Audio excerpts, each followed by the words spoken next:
క్లస్సని troll చేస్తారు మీరు. క్లస్సన్ని. అసలేం జరిగిందో మీకు తెలుసా? ఇలా అంటున్నాడని చూడండి, ఫస్ట్ ఈ వీడియో చూడండి. Don't do it. Okay? Don't take a photo. If I turn around and you take a photo of me and my family. ఇంకో వీడియో చూపిస్తా మీకు. ఇది కూడా చూడండి. It's pride. I want to change my life for my family, the franchise, and we owe it to them to. ఇంకోటి కూడా చూపిస్తా. ఇది చూడండి.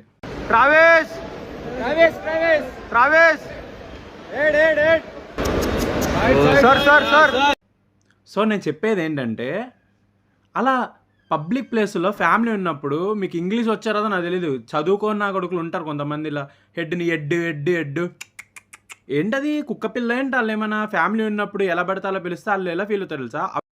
ఫీల్ అవుతారు. మీరు చదువుకోలేని వాళ్ళు కదా, మీకు రాదు కదా చదువు.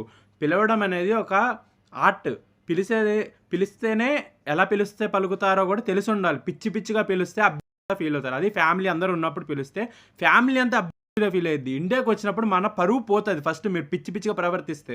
సో అందుకే క్లాసన్ వచ్చి మీకు వార్నింగ్ ఇచ్చాడు, అంతేగాని వేరే ఇంటెన్షన్ ఏం లేదు. క్లాసన్ మీరు ఏం చెప్పాడో తెలుసు కదా, ఫ్యామిలీ బతుకుతుందంటే ఎస్ఆర్హెచ్ వల్లే అని చెప్పాడు క్లియర్గా. సో అది గుర్తుపెట్టుకోండి, అందరు నోరు అదుపులో పెట్టుకోండి. ట్రాల్స్ చేసే వాళ్ళు ఎవరైనా ఉంటే చెప్తే, నాకు అబద్ధారు బిడ్డ, జరిగిందంటే ఫుల్గా తెలుసుకోండి. అలా చేయకూడదు ఫారెన్ ప్లేయర్స్ వచ్చినప్పుడు. మొన్న టిమ్ డేవిడ్ని కూడా అలానే చేశారు. వాడు వచ్చి కామ్గా పక్కా జరుగు అని చెప్పాడు. సో అలా అభ్యూజ్ చేయడం తప్పు. అండ్ మా ఎస్ఆర్హెచ్ని, మా ట్రావిస్ హెడ్ని లేదంటే క్లాస్ ఏమనంటే ఊరుకోం, తొడగలు తీస్తాం బిడ్డ. జై ఎస్ఆర్హెచ్, జై ఆరెంజ్ ఆర్మీ. ఫాలో చేయడం మర్చిపోకండి.